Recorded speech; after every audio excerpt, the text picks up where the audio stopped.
First up, the moon. Getting there was one of America's greatest achievements. But what if America could get there again?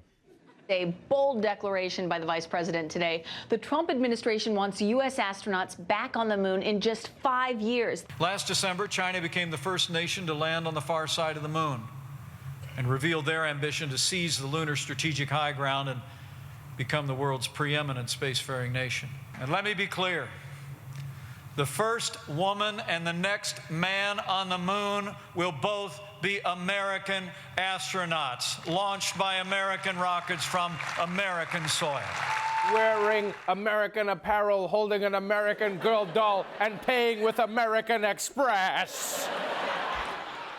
I'm not gonna lie, this announcement kind of took me by surprise. Mostly because I was surprised to find out that Mike Pence believes the moon exists, you know? No, he seems like the kind of guy who thinks the devil put the moon there to make us think about nipples, you know? Also, I like that American people believe you can just like fix any of its current problems, you know, just by rebooting your old greatest achievements, you know? Like next week, Mike Pence is just gonna announce that he's sending a special ops team to the bottom of the ocean to re-murder Osama bin Laden. We'll do it again, folks. But you know who is excited that we're going back to the moon? Buzz Aldrin, yeah. He can finally get his house keys that he left up there. Poor guy's been locked out for 50 years. All right, let's move on to sports news. The NCAA tournament isn't even half over, but we already have an MVP. Sports Illustrated reports on the only person in the world with a perfect NCAA tournament bracket so far. The odds of that are 1 in 281 trillion. Ohio neuropsychologist Greg Nigel correctly predicted the outcomes of the first 48 March Madness games. Nigel shatters the previous record streak of 39 games. I was actually pretty sick with a bad cold on Thursday. I woke up to call into work. I took some cold medicine, and I almost just went right back to bed, but I knew I had 2 more brackets to fill out. Wow. Wow. This guy had a cold, and he still managed to fill out a perfect bracket. That is the worst overcoming an obstacle sports story I've ever heard.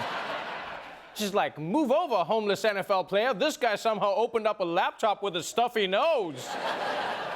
And it really is just luck, right? Because when you have this many people filling out brackets, it's bound to happen eventually.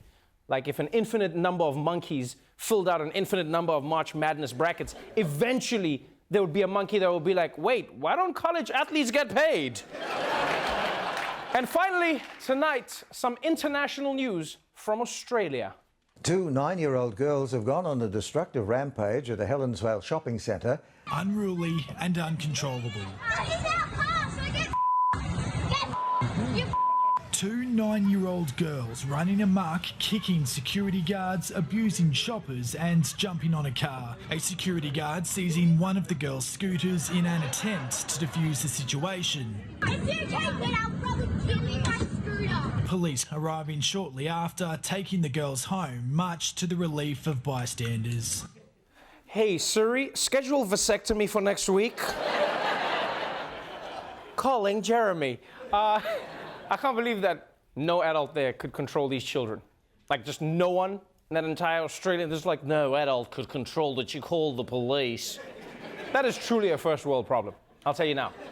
Because if this was Africa, it would still be viral, but it would be a viral video of 2 children getting chased by a woman holding a shoe.